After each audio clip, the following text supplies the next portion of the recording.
Welcome to Repros Fight Back, a podcast where we explore all things reproductive health, rights, and justice. I'm your host, Jenny Wetter, and I'll be helping you stay informed around issues like birth control, abortion, sex education, and LGBTQ issues, and much, much more. Giving you the tools you need to take action and fight back. Okay, let's dive in. Hi, Repros. How's everybody doing? I'm your host, Jenny Wetter, and my pronouns are she, her. So before we get into this episode, I just want to flag I recorded this the day before the SCOTUS decision came out. So Katey and I do not talk about, obviously, the fall of Roe in this conversation because it hadn't happened yet.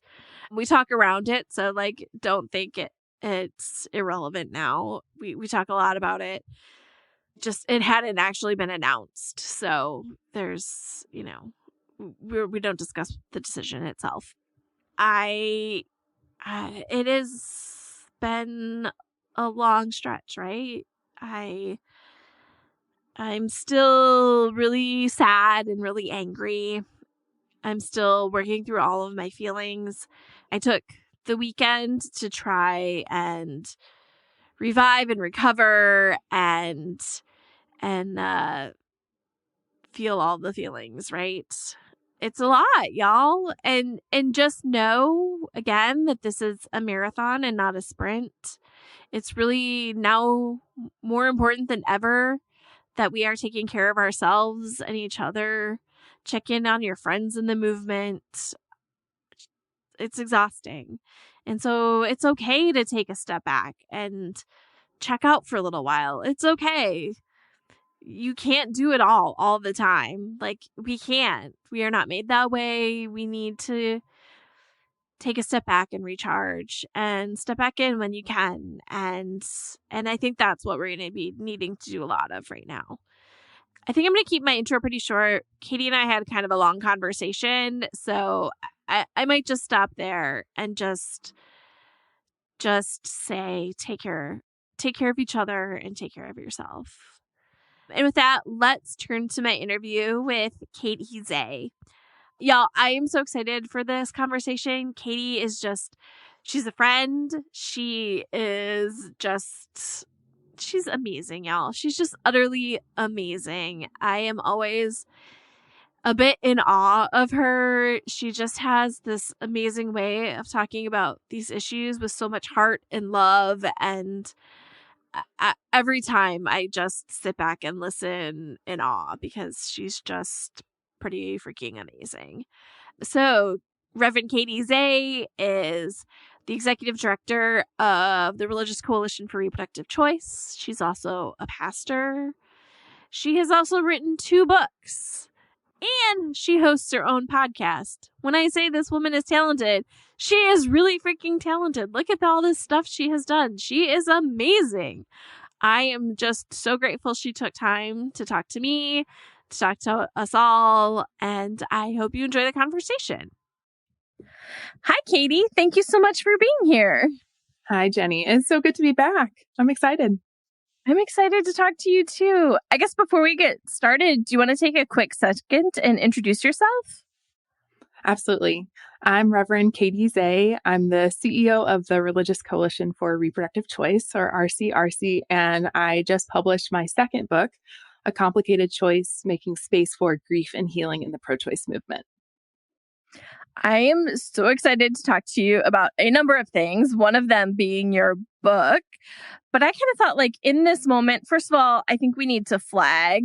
We are recording this on Thursday, June 23rd. So Roe has not been, the Dobbs decision has not come out yet. It may come out in between when we've recorded and when this comes out next Tuesday. But just feels like a useful flag to put down.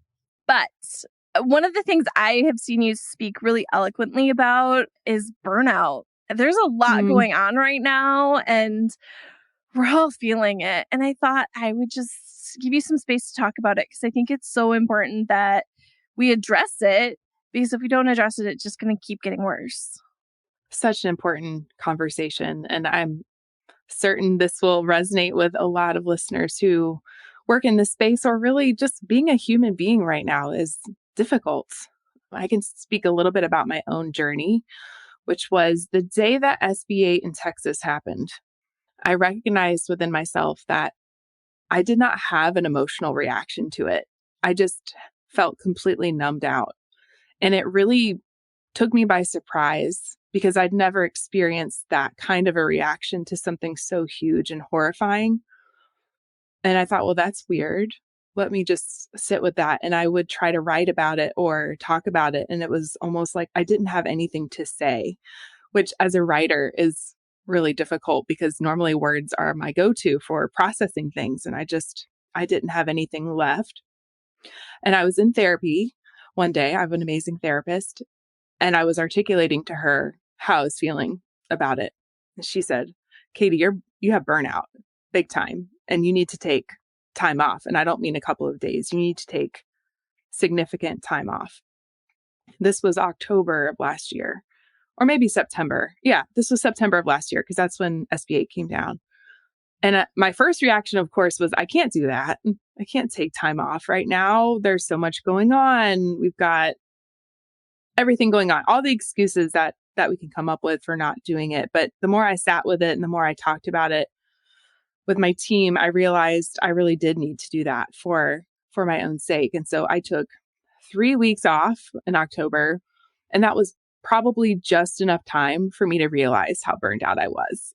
And so as someone who, needs a job, needs to be employed, I'm the breadwinner for my family right now, which I'm honored to do.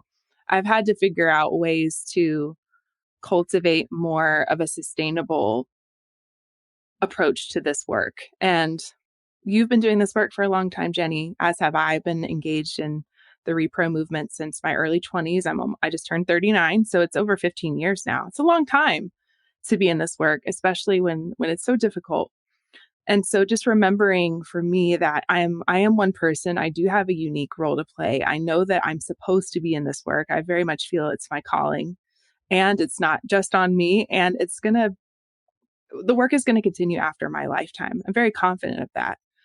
As much as I wish we could solve this in our lifetime, I just don't think that that's the case. And so making sure that I can do this work in the way that I want to, from a place of hope and joy and enjoying my life, I think that that's really essential. We don't talk enough about how to do that. And so I know for me, what I've tried to cultivate in my organization and with my team, really during the pandemic, starting with the pandemic, is just your well-being is the most important thing. It's more important than any of the work that we do. And I really try to make that the value of how we do our work. And applying it to myself is the most challenging thing, but I'm learning to do it. Oh, I feel that so much. Like, I'm so good about talking to my colleagues about no, you need to step back, take the time, but actually doing it on taking my own advice, I'm terrible at it. And it is a discipline. It's not easy. Rest, taking a break, caring for ourselves, that is discipline. It's work. It's labor. And sometimes it gives us the space to deal with the things that we don't want to deal with. It allows the emotions to come up. When I was talking about the numb feeling, I think sometimes work becomes a coping strategy for not feeling what we're feeling. And I know a lot of my healing work for myself over the last few years has really been about getting in touch with that heart space and what is it that I'm actually feeling. And that work can be really, really uncomfortable. So I understand it. So if you're listening to this, take this as permission and an invitation for you to identify if you're burned out and to start looking at what you need to do to take care of yourself. Easier said than done. I really do understand that.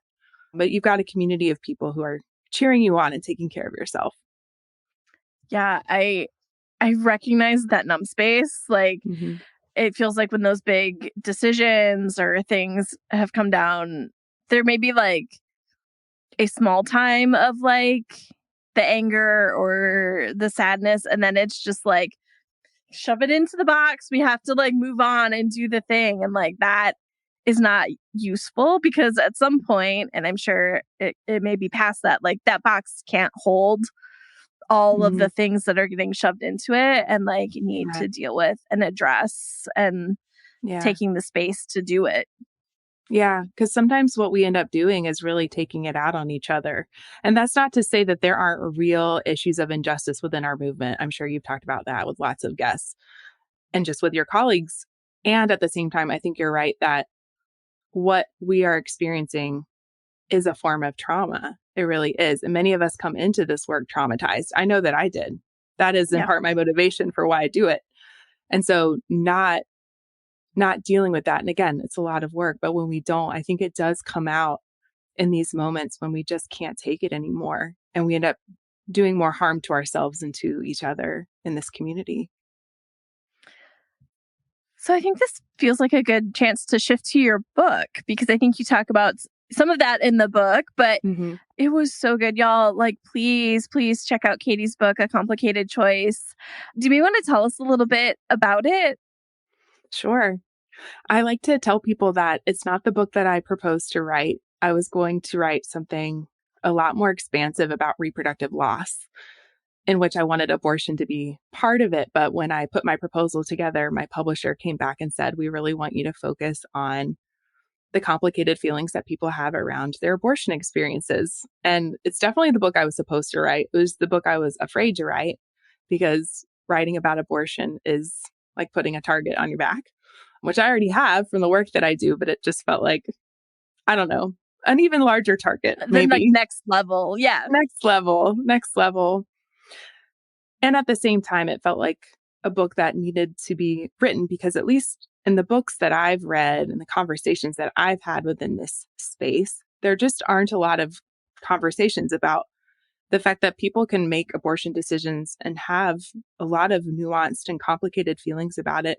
And it doesn't mean that the decision was something that they shouldn't have done. It's just a deeply human thing, not for everybody, but for a lot of people. A lot of people that I've talked to in the pro-choice movement have told me their abortion stories and said, I don't share all of my experience with my colleagues because I don't want my story to be turned against the movement.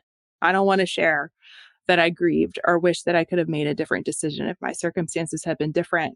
And I just thought, this is not okay. This is not okay that we're not creating space for people's full abortion experiences, whether they tell them to us or not. And that was why I wanted to write the book, was just to offer space for people to really show up in their full humanity. It is an abortion storytelling book. I'm not someone who has experienced abortion in my life, and I wanted to center the people who have. And what I try to do is tie the stories together under some common themes, which was difficult because there's so much overlap and so many unique things about each story. But really tying the people's individual decision making and circumstances to the larger systemic issues that we know impact people's reproductive flourishing in the book. So that's a little bit about A Complicated Choice. I loved all of the storytellers who were so generous in sharing with me, some of whom were sharing things for the first time publicly, which I really take as a sacred honor and responsibility. And for context, what I really want people to do is to start thinking about their own internalized abortion stigma. That's a huge part of the book, is really about the ways that just living in this culture in which the anti-abortion movement is so insidious and loud, it's impossible not to have absorbed at least some of their messages around abortion.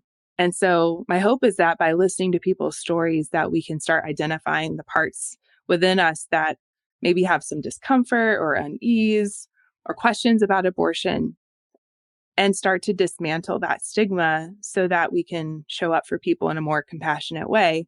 And I think that that's really essential work for all of us to be doing right now. A lot more is going to be needed in terms of direct service and care for people. And so doing that internal work as someone who wants to be helpful is so important, because if we don't, we end up replicating harm that we don't intend.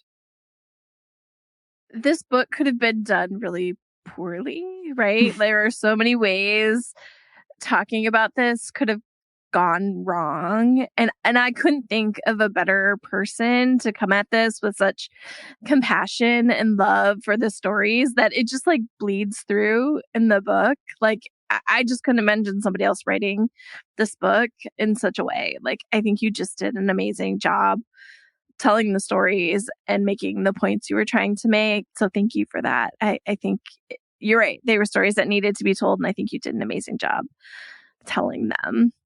I also really enjoyed you talking about dealing with abortion, like the internalized abortion stigma. I've definitely told, my stories about, I grew up going to Catholic school.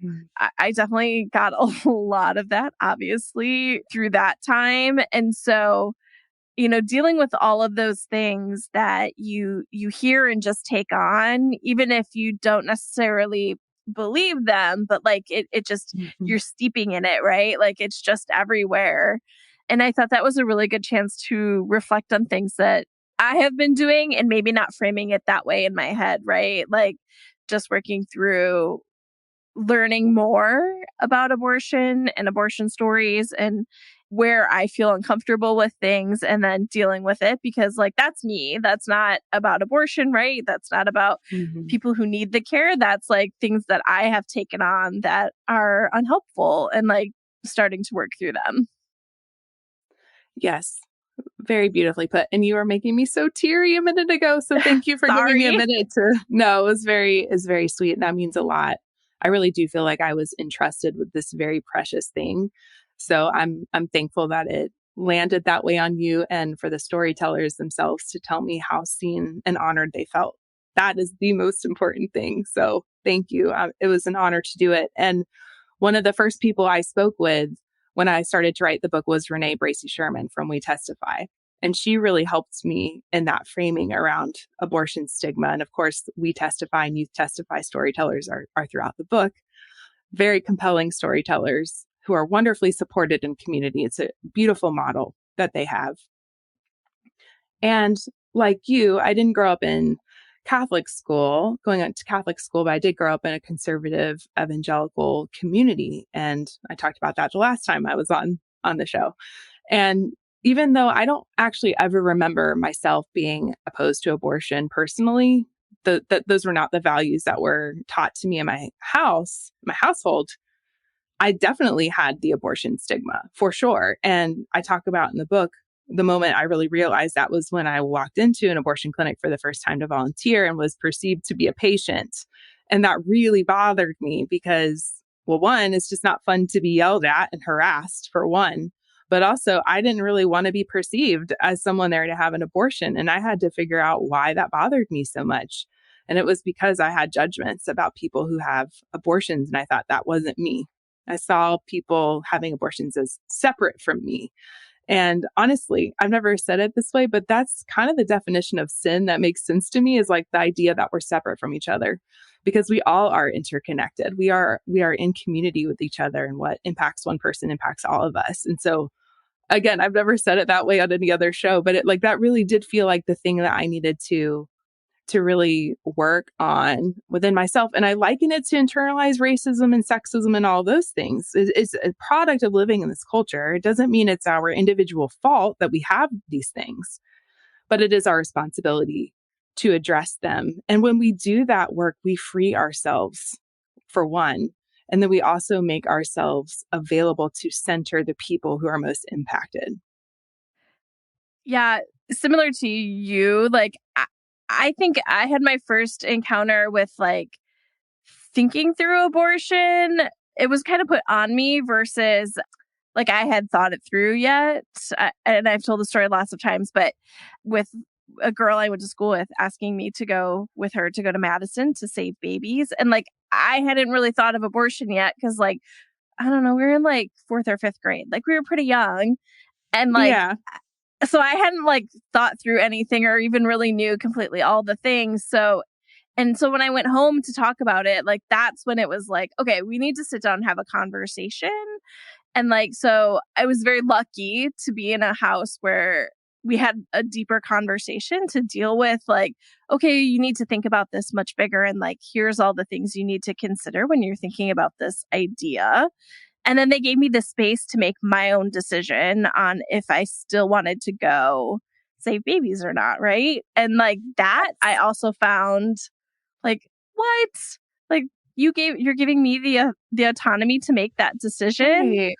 Right. Even after being like, have you thought it through? Really? That's such an interesting parallel. Yeah. Which was great. Yes. And I mean, as you were talking, I was just thinking, and this is kind of taking us on a little bit of a tangent, but it's related, which is how certain faith communities, Christian communities in particular, really do prey on the vulnerability of young people, of children, of adolescents. And I think about my own experience of purity culture, right? The idea that to be pure is to not have any kind of sexual relationship with anyone until you're in a heterosexual marriage. Those ideas were introduced to me before I really had even gone through puberty all of the way. And so making commitments or decisions about things that I really had no context for is pretty manipulative. And when I think about things like Project Rachel, this anti-abortion, post-abortion ministry, again, kind of preying on people's vulnerabilities who are maybe having some feelings about their abortions that are difficult and they don't have a therapist, maybe they can't afford one, to then be told that the reason that they're having those emotions is because they did something wrong is very manipulative.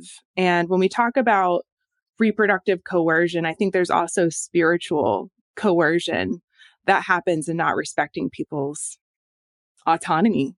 And so I'm so glad that what was modeled for you as a young person, because young people have moral agency, was, we're going to make sure you have all the information that you need to make the decision that feels right to you right now. That is a beautiful thing. And I think so few young people have that kind of experience within their faith communities and within their families and communities.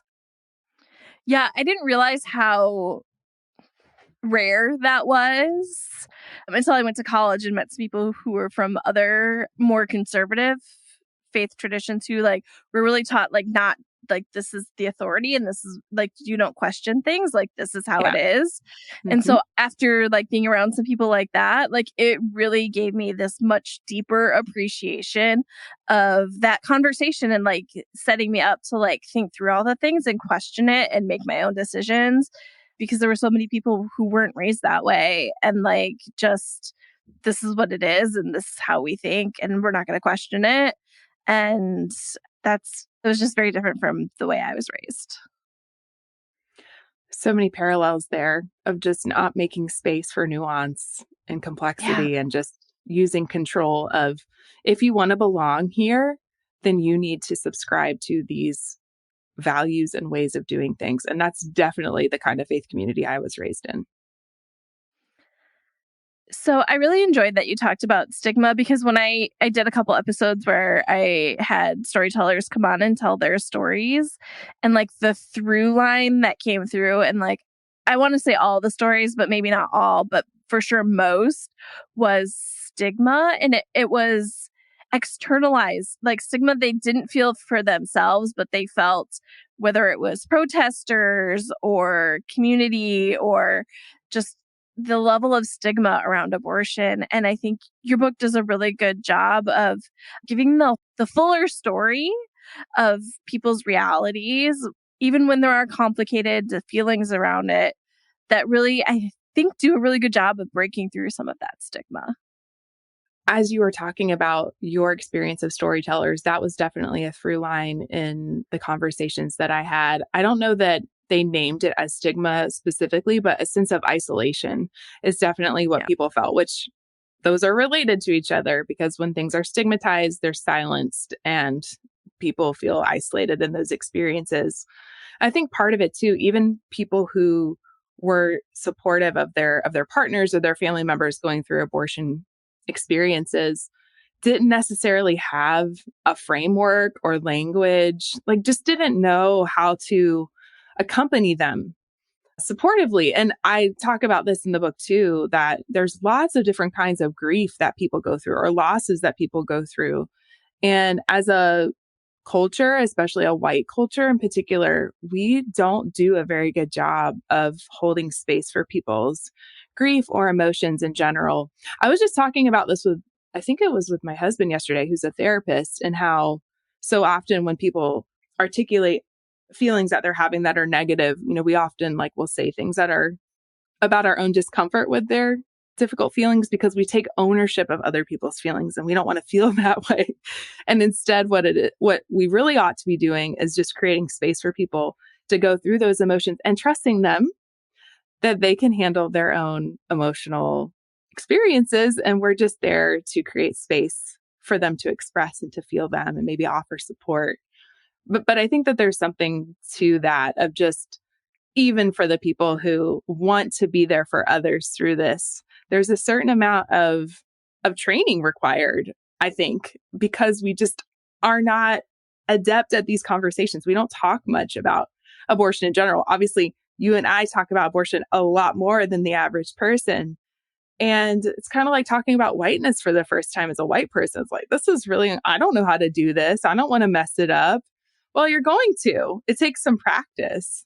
And I think all of us could probably use some practice in how to talk with people about their abortion experiences so that we can learn how to be supportive in the ways that they need. I think, oh man, a couple things really hit me while you were talking about that. And one is kind of unrelated, and talking about how uncomfortable people are with feelings and like strong feelings. It makes me think of I hate even talking about it, but the Amber Heard trial and like the jurors coming out and being like, all of her crying, like we were really uncomfortable and like made us not trust her. And I just, like, because you didn't want to deal with her feelings, you were just like, no, it's lies. And like, wow, like, just not to get into like all of that, because like it's its own thing I can't talk about right now, but it just like that, like talking about the feelings, and like that was the part where they were like, no, we're not gonna, no. Oh, so much misogyny and internalized sexism and much. patriarchy of the only thing that matters is what you can say in an intellectual way. And if you can't talk about a deeply emotional experience in a detached way, then what you must be talking about is a lie. Yeah. Oh, that is patriarchy right there. And then the other thing you started to bring up was whiteness. And I have heard you and seen you write very eloquently about white supremacy in repro and pro-life movement. It's something we haven't really talked about a lot on the podcast. And I would really love to hear your thoughts on it, because I know you have some really great ones that I would love to share. Indeed. I think talking specifically about white Christian nationalism is so important these days when we're talking about, well, really anything going on in terms of injustice, because it's all connected to that. And as someone who is an ordained minister, I think it's especially important, and who identifies as white, it's really important to talk about how all of those things are interconnected. And I think for people to understand the history of how we got to this moment, white Christian nationalism is all over it from the very beginning. And I'm sure you've talked on the podcast about the anti-abortion movement, and it's being intertwined with the political agenda of the white Christian nationalists. I'm not going to call them the religious right, because that makes them sound like they're correct. But really, it's always been about racism and sexism and classism and Christian nationalism from the very beginning. That's why it's been so very successful. And we know the disproportionate harm that these bans and laws do to Black and Indigenous people of color. We know that that's true. And so I think as a white person in a movement that historically has been run by white people, it's especially important to talk about how the whiteness in particular is intertwined with all of this. I remember going to the abortion clinic of the Dr. Carhart's clinic in Maryland, or when Dr. Carhart was providing later abortion care in Maryland. I went to the first day that he was serving there, and I was with colleagues from the Religious Coalition for Reproductive Choice, one of whom was a Black woman. And the people who were there to protest the clinic were all white people. And I can remember one of the protesters approaching this Black woman and talking about abortion as Black genocide. And I was infuriated for lots of reasons by that. And I did not really have the framework at the time. I had not done a lot of my own work around whiteness. But what I said to this white woman was, look at everybody who's here on your side. This is the whitest group of people I've ever seen.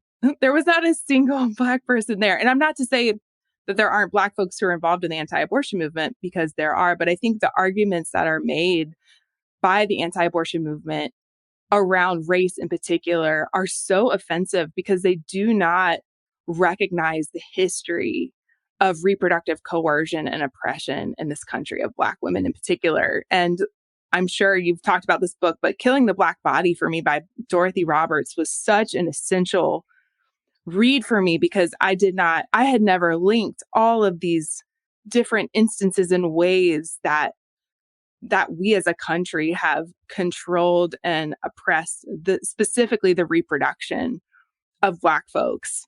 And so I think, as someone who is a white person who white people will listen to, I think anytime I have the opportunity to talk about like the different ways that reproductive oppression has shown up historically, and also to lift up the amazing work of reproductive justice advocates and the Black women who created the reproductive justice framework, and really educate white people about what that is. Because I really do think that's how we are all going to get free. I really do. I really do think that framework, and the way that it is so comprehensive, it touches every single injustice issue that we all want to tackle together. And so I feel like that's the work, in part the work that I can do in the body that I have, to help people see that abortion access is just one part of an agenda. And it's also just one part of this of the white Christian nationalist agenda too. Yeah, I want fully, yes, Killing the Black Body. Similar, I had started to pull some of those threads together, and when I finally read it, it was so great to just have it all come together in one place, and cannot recommend it highly enough. Honestly, if you're going to be doing work in this movement, it's really a foundational text that you should be reading. Yes. And thinking of your story, I think of those people who were there and who are using the Black genocide language. And the other thing I think of is great. So how are you supporting the Black community then? Are you out advocating for programs that are going to support these people for the programs they need? Are you out there making sure that Medicaid is covering everything? Are you doing things that are going to improve these Black lives you're saying you care about by fighting this Black genocide? And the answer is generally no, right? So you can't, it's just all so frustrating. Again, going back to the reproductive justiceness of it, right? You need to be supporting all of it because that is, like you said, the only way we're going to get free. And thinking through reproductive justice and the ways it touches on so many things. And yeah, I'm a firm believer in we need to be thinking about all of the things together in order for us to move forward. That's absolutely right. And as you were describing the protesters and your ideas of what they do when they're not protesting, I mean, we know as people who are in movement spaces that we are often invited to go to protests and hold signs. And sometimes we do that. And we know that that is not the actual work. Those are moments to come together, to be in community, to send a message. But that is not the work. The work happens, in conversations like this and behind the scenes, and I think for folks who think that showing up and just being somewhere with a sign is doing any kind of justice work, I'm sorry to tell you, it's really not. It's an important part, but it's where it begins. Definitely not where it ends. Okay. So we should probably think about wrapping up. And we would definitely be remiss if we didn't talk about the ginormous elephant in the room, which is the impending Supreme Court decision in Dobbs.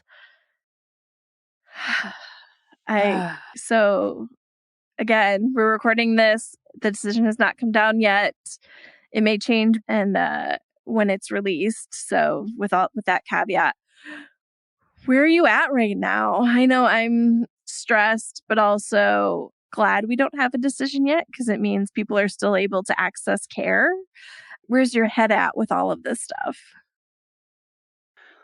I've done so many interviews over the last month and a half about this, and you're asking it in a slightly different way. But one of the most common questions I get is, how will this impact your work, this decision? And, what I say to people in terms of the work is this really doesn't change the work, because we have known that this was coming for a really long time and have been preparing for it. And the way that we get out of this is a long road ahead. It's not going to be a quick fix. There will be an urgency to making sure people get the care that they need. And I think on an emotional level, that is where my heart is hurting the most, is thinking about many, many people who are already suffering because of abortion bans and have suffered because of abortion bans for a long time. But the magnitude of that is going to be something that you and I have not seen in our lifetimes. And that is very sobering. And I also know that throughout all of time, people have done what they have needed to do to make sure people get the care that they need. And that will continue to be true. And so I hold the hope of that, because I know the people that we work with, and there are lots of people I don't know who have been doing this kind of work on the ground. And I'm so very grateful for them and want to offer whatever I can personally to make sure that people get the care that they need, because that is so essential to my call as a faith leader, to take care of people, and also just our call as human beings who are in community with each other. Yeah, my goal is to keep all of those people in mind, but like maybe not the front of mind, because that is paralyzing. Like, my heart Yes. breaks when I think of all of the people who will not be able to access care, the people who already aren't able to access care. So that's why I do it. But like, I can't focus on it, because like, it just like shuts me down. Like, it's one of those things that like, if I really like think about it, like that's it. That's all I can think about. And it's pretty paralyzing. I hear that. And honestly, this is where, for me, my spirituality is so important. And I don't want to participate in any kind of spiritual bypassing, because the suffering is real. And it's something that we should all be feeling and asking, what am I being called to do in this moment to alleviate human suffering? I think that should be a guiding question for all of us. And also, as someone who feels deeply, I identify as an empath. Maybe you do too. Or if you're just a human being with a heart, Yeah. we do feel in our bodies what other people are feeling. And that it can cause us to not be able to get out of bed in the morning. And there are days like that for me now. And I've also really tried to cultivate spiritual practices in my life where I remember that I can only do what I can do, and ask every day, what is it that I need to do today to live into my calling? And anything that's not mine that I've taken on, I send back with a lot of love, and just trust. I just trust that I'm doing exactly what I'm supposed to be doing, and tuning into that guidance each and every day, even if it feels like something that's so small. I'm so thankful that we are in community together. There are people like you and all of your guests and all of our colleagues. We are all doing our part. And I have to remember that, because there are days when it feels like the weight of the world is on our shoulders, and that's real too. And the grief is real. So honoring those feelings, and then, asking for help. I feel like I'm just constantly asking like the universe for help. Yes. Like, I don't know what I'm supposed to do. This is a horrible situation. Please tell me what I'm supposed to do, and like make it so simple and easy that I can't miss it. Those are my prayers. So I talked about, right, like what, like the freezing, because yes, I am very much empathic like you. But what gives me strength and hope is this is a really freaking amazing community we're in. Yeah. There are so many wonderful people working so hard, and they just give me so much hope, and thinking like, the Supreme Court may make a terrible ruling. They're going to make a terrible ruling. It is not the end. my heart breaks for all of the people who are going to be impacted by it, but the fight does not stop there.